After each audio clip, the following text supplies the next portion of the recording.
Dictation lets you use speech-to-text to write in Microsoft Office. Using your voice, you can create documents, emails, notes, presentations, and even slide notes. Here's how to get started. Find Microsoft Word in the Start menu on your desktop or at office.com in your browser.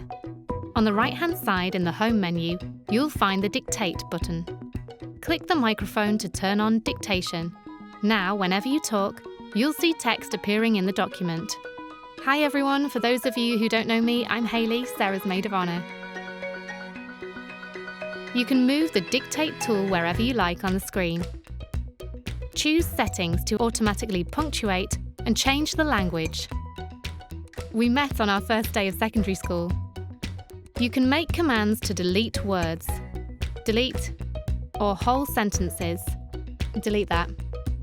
You can insert punctuation. Can you believe we met 14 years ago in secondary school? ? Change the formats. Bold. 14 years. You can start lists. Start numbered list.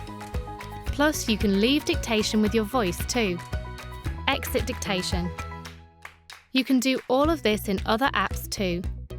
In Microsoft Outlook, you can write and send your emails. Find Outlook in the Start menu on your desktop.